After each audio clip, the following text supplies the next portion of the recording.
Right, time to review Combat Patrol issue 26, which has this rather beautiful Wraithlord as part of it. Now, I am actually quite impressed that this Wraithlord kit is all in a single sprue.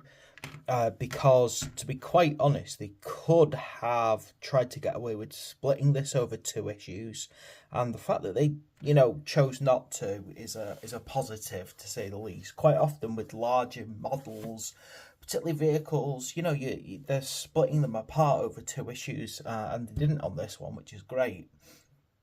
I will get into the actual model itself later on, which, to be quite honest, I think the Wraithlord model is a gorgeous model, and deserves, some nice special attention when I get round to it. For now, let's just have a quick look at the actual issue itself. So, as you might guess, we get our how to build.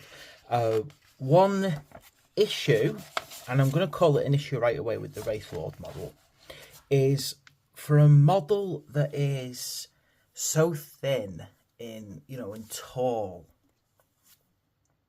There's a lack of posing, really. If you look at some of the newer kits, particularly walkers, they give you a lot of options about leg positions, and it gives you a feeling that you can build them moving, or and with a little bit of work. Now, my understanding is that with this kit in particular, if you want to reposition the legs and make it look like it's striding or walking or stalking or anything like this, it's going to require a lot of work. You're going to have to cut into it. You're going to have to fill gaps. Now, as much as I would love to do that version of it, to actually do it all posed, I just don't think I've got the time right now. If I had a second one, so if I'd managed to pick up a second one, I might have actually done that. I might have actually gone ahead and tried to convert one to be stalking them. But yeah, unfortunately, we don't quite have that freedom.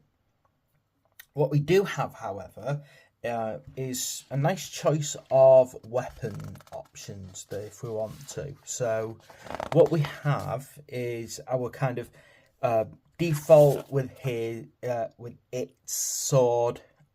It tends to have like a shoulder mounted heavy weapon, and it's got its shrieking catapults on its wrist. So aside from the fact that it is a hand-to-hand fighting Eldari construct, it's got the range as well, so it can actually bombard enemy along the way, making it a double threat, really. In the same way that a dreadnought, a Space Marine dreadnought, has that kind of double threat of it can be both a walker and a ranged combat. My speech is off today. It's like I can't think what I'm saying. Crazy. How to paint.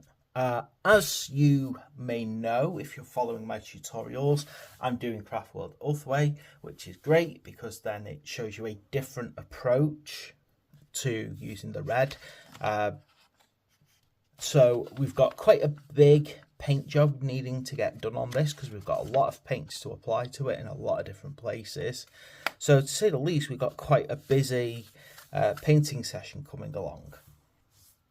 Now, because we're looking at a Wraithlord, the fluff, the actual lore, which I'm quite happy about, talks about spirit stones, and that's basically because a Wraithlord is powered by a dead Eldari. And the spirit stone basically holds the soul to keep it safe from Slanesh. You can see here, this is actually Games Workshop's what you might call official colour scheme for Craftworld Ulthway. However, I'm changing it up a tiny bit, so I'm keeping my helmet as Korax white, and I'm adding a bit of yellow to them just to kind of break up the pattern of the black, because to be quite honest, just pure black and white black and cream, even with no variation, can be a bit dull. So I am actually trying to break things up a bit in mine. But, you know, we've got some nice lore. That is beautiful. I would love one of those. Imagine that thing. That is a Wraith Knight. Again, powered by a couple of Spirit Stones. A lot of Eldari stuff uses Spirit Stones. In fact, you could potentially do an entire Eldari force. Last time I checked the rules anyway. You could have the whole force basically as almost kind of like an undead army, powered basically by soul stones. You could have everything. You could just basically say that these are great, almost like graveyard guardians, which is kind of how it comes across if you ever read the book. Oh gosh, what is it called now? There's a book where I can never remember what it's called, where Fulgrim and Perturabo go to basically what is basically an Eldari grave, and they get attacked by a load of wraiths, basically wraith constructs. It's really cool stuff in this one anyway, so some nice lore to read through. A battle with our actual walker versus the Tyrannid, so, you know, which is great. We're going to see a bit of cool stuff going on. You know, so we've got some really good stuff here, haven't we? I can't wait until the next issues come along, because my next set of issues, you know, these gorgeous things in them. Look at that. The only thing is about these jet bikes is it's like taking up 3 of the issues. But I'm not overly complaining about that, because they are absolutely gorgeous models. I love the sleekness of the Eldari. You know, they've just got this such a cool flow to them. I'm hoping to do my jet bikes justice by giving some nice decals, but we'll see how that goes. You know, see how well I do as we go along. So there we go. That is our the actual issue itself. Now let's have a look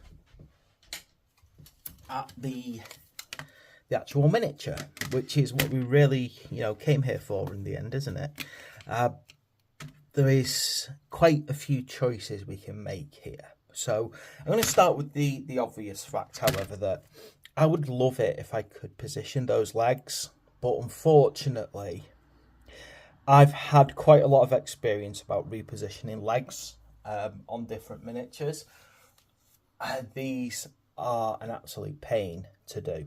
So basically, if you wanted to reposition these so that it looked like it was stalking or striding, what you're basically being forced to do is you're going to have to kind of cut that bit out there. So cut out that, I suppose that kind of, I'll call it rubberized tubing, where it's a joint on the back. Carefully cut into the knee pad without causing damage. You've got to make sure that you get that smooth on both sides. Then you would reposition the leg, and then after you reposition the leg, you've then got to rebuild using modelling putty there. I am just, as much as I love the idea of doing that, I just don't have time right now to go down that path. If I had a second one of these, I would do, but unfortunately I don't, and I think really I need to just sort of focus on building the model as it should be and going from there. So positives though, as I said, there's weapon options. So as a rule, it's armed with our sword here, which is absolutely beast of a sword. And then you've got these kind of additional weapon mount options. You could, if you wanted to give yourself every single option, magnetize them.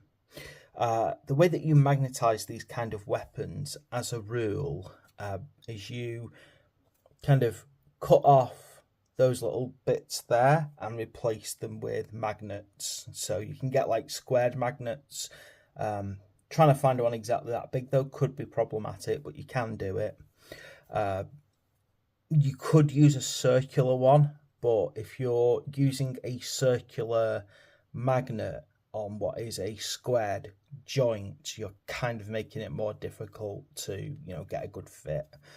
I don't actually have magnets that would do that, which is a shame.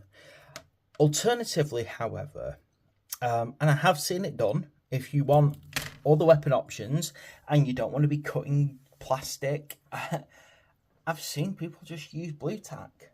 You paint up all those different weapon options and you just use blue tack when actually during the battle. I've never seen anyone complain about anyone doing that ever. As long as it holds and it doesn't keep falling off, you know, it isn't an issue. Weapon options seem to be quite a few actually, because we've got here the shrieking catapults, but we've also got what looks like these little flame weapons as well. They're kind of attached to the wrists either side. So again, you've got good weapon options, got all these different shoulder mounts, and of course we've got a choice of arms as well, so we can kind of position the arms in whichever we feel we like, really. There's no other way to put it. So we do have quite a few options here. It's just I don't feel brave enough right now to start chopping the legs up to give it a lovely positioning, which is a shame, but I really don't want to make my how to build video how to convert this thing, because I've only got one. I need to do the proper build video. I don't feel confident enough right now to start hacking at those knee joints and getting them in a good position. Anyway, so that is issue number 26, and it's a fantastic issue.